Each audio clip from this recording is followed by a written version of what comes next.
देखंतु आमे वर्तमान जगतसिंहपुर जिला साइबर थाना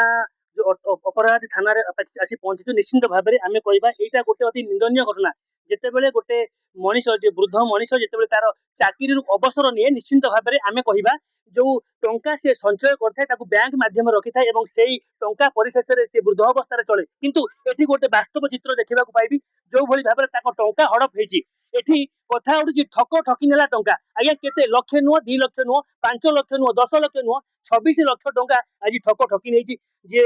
वृद्ध मौसा अछंती से बर्तन साइबर ठकी हेचंती एटा ठक ठकी नेला टंका किभली भाबरे ठकी नेला तार प्रतिक्रिया नबा से बुढा मौसा कोन कहउछंती आज्ञा मौसा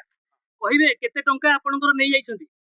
27 लक्ष टंका आपण आगुर कोन करथिले मु ओमसी रे चाकरी करथिले आगे टंका बैंक रे को बैंक रे रखिथिले इलाहाबाद कोन आंध्रा बैंक अच्छा केमिति कोन टंका आपनकर से उठै नै गेला सब आपण जानि पारलेनी आंध्रा बैंक रु उठै नै गेला एठो मते कहला बुझी आपनकर खाता को बैंक रे थला खाता Andhra bank plus state bank ये को बैंक रु पैसा उठैची स्टेट बैंक जो लोकटी पैसा उठैची आपण से लोक को चिन्हचंती हां से लोक किए से लोक होची अनवर बुझले आ तार ये ऑनर सोफियान अच्छा सोफियान जी ने केबेठु टंका उठै नेलेनी केबेठु तार मु कथा कोइ पारिबिन आज साइबर थाना काहे की आछंती आपण मु केवल आसी से पैसा सकासे हां कहबो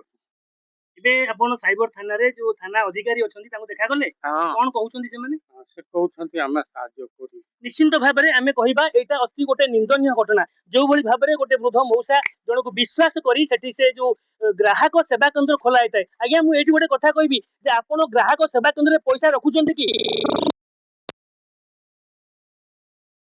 शिकार हेबे जो भली भाव में वृद्ध मौसा जने पैसा देन देन करथिले किंतु तांकू प्रलोभन देखै जो तांकर 26 लक्ष टंका को पूरा चळू कर देछंती निश्चिंत भाव में से बोखाउथिले ए जो वरिष्ठ वृद्ध जने तांकर जो पैसा ये अति निंदनीय कथा तांकर संगे आउ जने तांकर जे ज्वाई अछंती तांकर प्रतिक्रिया नबा से कोन कहउछंती आज्ञा आज्ञा कहिबे मु याको ज्वाई हेबी 1.5 मास तोड़े मते जणाइले हमरो ससुर पहले बापा मु घर तयारी करी मोर पैसा कोन देखलो नाही मुले बापा पैसा कोडी रखि दिले ना स्टेट बैंक रे मु सदा बडे जाय से मिनी बैंक जेटा करछन हमर केस्तानपुर सतेन बाबू से तांकरी बैंक रे जाय मु पैसा सदा बडे उठाई से मझिरे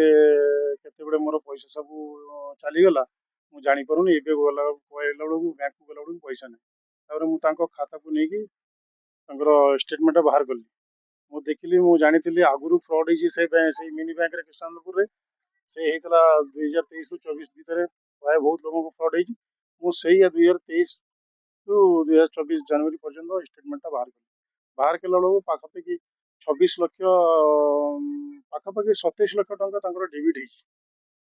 डेबिट जदि मु तांको पछले कागु पैसा जो देखला बळको से मिनी बैंक सब ट्रांसफर है पाखापाखि 22 लक्ष ऊपर आ अवशिष्ट ये कोन तांको भुलेगी से जो ऑपरेटर थिले तांकर मालिक जे थिले तांको भुलेगी गोटे बॉन्ड दे दैछन 2 लाख टंका कहछन एथिरे तमरा 22-25 लाख टंका एथिरे अछि से बॉन्ड फाइंड चेक बाबद रे नै थिले तापर से बॉन्ड ता दिन एसबीआई लाइफ रो गोटे बॉन्ड जो ग्राहक सेवा केंद्र खोलथले कोठी खोलथले तम आखुनवाला छकरे से ग्राहक सेवा केंद्र अच्छा आपण जेतेबे जानिले 26 लाख टंका उठी जैती तापर आपण नियरेस्ट जो थाना रे जणी नियरेस्ट थाना कोन जणी मो प्रथमे गली मु जानि छी से लोक विक्टिम बचिन आगुरु तांकर केस बहुत हेतिला हमर जेतेबे आईएस थिले रश्मि रंजन दास से तांको आनी की बसैतिले बहुत लोकर पैसा भी रिकवरी हेतिला आपण थाना को जाइतिले कि आज्ञा मु भी थाना को जाइतिले थाना वाला कोन कहले आज मु काली भी जाइतिले थाना को नेकी एप्लीकेशन नेकी जाइतिले एफआईआर करिया पे काली से अवेलेबल नथिले आईएस आज जाइतिली आज अवेलेबल थिले किंतु मते कहले नाही हम ये केस में नहीं परिबो ये केस आपण जानतु साइबर थाना रे देबी तापर आपण उपरस्थ ऑफिसर को जाइतिले एसपी ऑफिस जाइतिले नहीं जाइनी डायरेक्ट क्राइम साइबर क्राइम को आछि एटी सालना परे पुणी हमें एसपी ऑफिस भी जाई जण सकाळे आज एसपी ऑफिस जाइतिले ना जाइतिले आ सकाळे एसपी ऑफिस जाइतिले किंतु मु देखली सेठी एसपी सर बिजी थिले कोन कहिले आपण एसपी सर बिजी थिले कोन कहिले आपण आ जणे स्टाफ को मु देखैली से कहले ना ये तमे सर तो जति बिजी होछन तमे करे भी आसीबर प्रथम तो जाई केसटा एफआईआर करो साइबर थाना रे तापर तमे आसी की देखा करो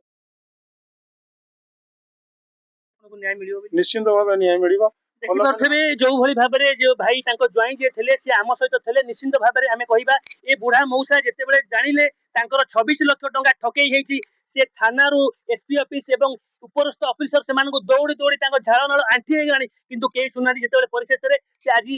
ଆମର ସାଇବର ଥାନାରେ ଆସି ପହଞ୍ଚନ୍ତି ନିଶ୍ଚିନ୍ତ ଭାବରେ ସାଇବର ଥାନାର ଯେ ଅଧିକାରୀ ଅଛନ୍ତି ସେ କହିଛନ୍ତି ନିଶ୍ଚିନ୍ତ ଭାବରେ ଆମେ ଆପଣଙ୍କୁ ଦୃଢ କାର୍ଯ୍ୟାନୁଷ୍ଠାନ ଉପରେ ନବୁ ଏବଂ ଆପଣଙ୍କୁ ଉପଯୁକ୍ତ ନ୍ୟାୟ ଦେବୁ ଦେଖିବାକୁ ରହିଲା ଆଗକୁ କେବେ ଏବଂ କୋଉ ଦିନ ଯେ ସାଇବର ଥାନାର ଅଧିକାରୀ ମାନେ ସେ ଯିଏ ଠକେଇ କରିଛି ତାକୁ ଗିରଫ କରୁଛନ୍ତି ଜଗତସିଂହପୁର ଅଜିତ କୁମାର ସିଂଙ୍କ ନ୍ୟୁଜ संचार लाइव।